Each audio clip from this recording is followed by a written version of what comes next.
നിങ്ങൾക്ക് നേരെ കൈ ഉയർത്തുന്നത് ഒരുത്തിക്ക് സഹിക്കാൻ പറ്റുന്നില്ലെങ്കിൽ അവളുടെ ഗതിയെ ദയാത.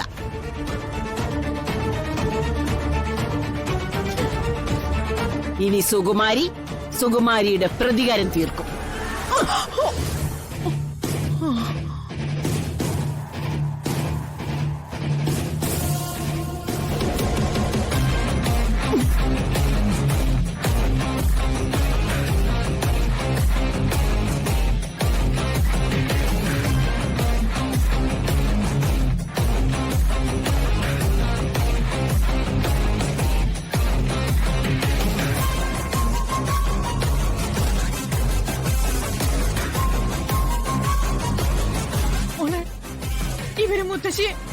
മനസ്സിലായമ്മേ.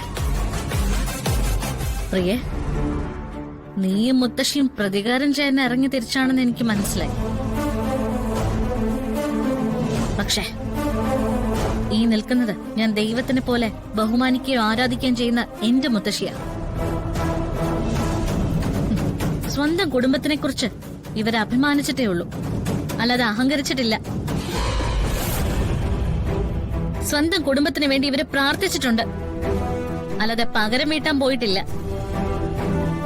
കണിമംഗലത്തെ ജയഭാരതിയുടെ ദേഹത്ത് കൈവച്ചിട്ട് ഒരൊറ്റൊരാളും ഇവിടുന്ന് ജീവനോട് പുറത്തു പോയില്ല.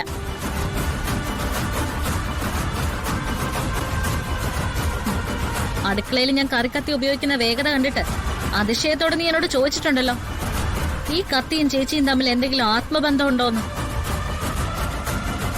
ഉണ്ട്. രാധിക കത്തി കയ്യിലെടുത്താല് രാധികയുടെ തീരുമാനം എന്താണോ അത് കത്തി അനുസരിക്കും.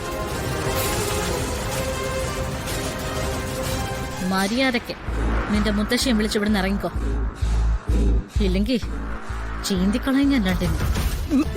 മുത്തശ്ശി, പ്രായത്തിന്റെ പേരില്, വെറും പ്രായത്തിന്റെ പേരില് ഇപ്പോഴൊരു തടസ്സം എനിക്ക് കിടക്കുന്നുണ്ട്. പക്ഷെ ഇനിയൊരു വാക്കോ ഈ നിൽക്കുന്ന കണിമംഗലത്തെ മുത്തശ്ശിക്ക് നേരെ എന്തെങ്കിലും ഒരു പ്രവൃത്തിയോ ഉണ്ടായ പിന്നെ ഞാനൊന്നും നോക്കില്ല. ഒന്നും.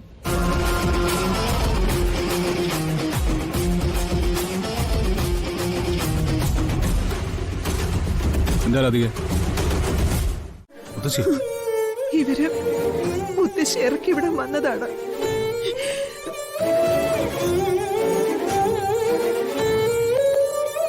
നമുക്ക് ഇനി ഇവിടെ നിൽക്കേണ്ട മുത്തശ്ശി, നമുക്കിറങ്ങാം. ഇറങ്ങാനോ?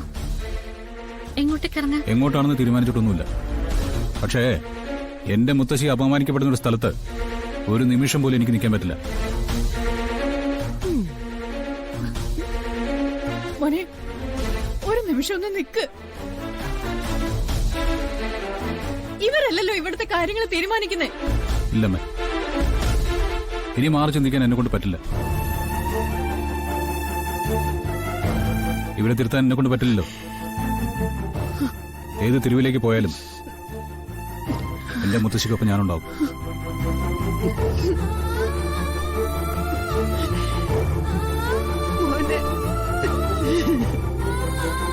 ഇല്ല മുത്തശ്ശി, മുത്തശ്ശിക്ക് ഒരപമാനം വരില്ല.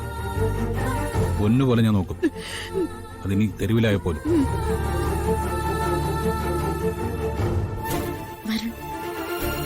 അങ്ങനെയാണ് തീരുമാനമെങ്കിൽ മുത്തശ്ശി മരണം മാത്രമായിട്ട് ഇവിടെ ഇറങ്ങില്ല, ഞാനും വരുന്നു നിങ്ങളുടെ കൂടെ.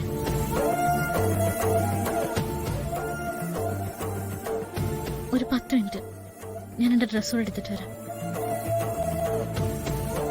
മോളെ, എന്തൊക്കെയാണ് ഇവിടെ നടക്കുന്നത്? ഇറങ്ങുമ്പോഴേ എല്ലാവരും കൂടി ഇറങ്ങാൻ തീരുമാനിച്ചത് നന്നായി. ഒരു 10 മിനിറ്റ് അല്ലേ ഉള്ളൂ, അതിനുള്ളിൽ ഇറങ്ങിക്കൊള്ളണം. അല്ലാതെ തീരുമാനം മാറ്റിയെന്നും പറഞ്ഞ് പിന്നെ ഇവിടെ കണ്ടുപോകരുത്. വടിമോളെ, ദേ ഞങ്ങള് ഉമ്മറത്തുണ്ടാവും. 3 പേരും വീട് വിട്ട് ഇറങ്ങിപ്പോകുന്നത് കണ്ടിട്ടേ ഞങ്ങൾ തിരിച്ചു പോവും.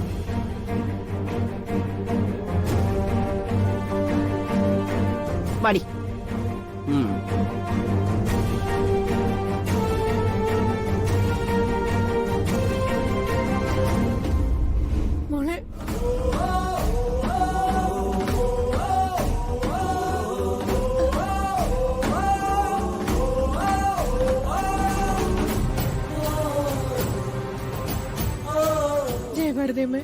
സാരമില്ല മോളെ, ഇതൊന്നും വലിയ കാര്യാക്കണ്ട.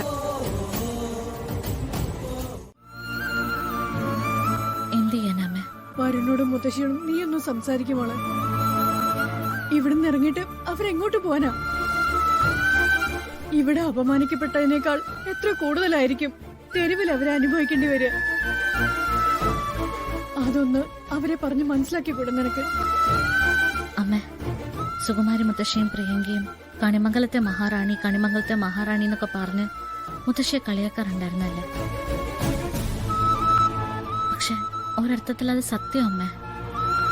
മുത്തശ്ശി അവിടുത്തെ മഹാറാണി തന്നെയായിരുന്നു. മുത്തശ്ശിക്കൊരു ചെറിയ വേദന ഉണ്ടായാൽ പോലും വരുണത് സഹിക്കില്ല.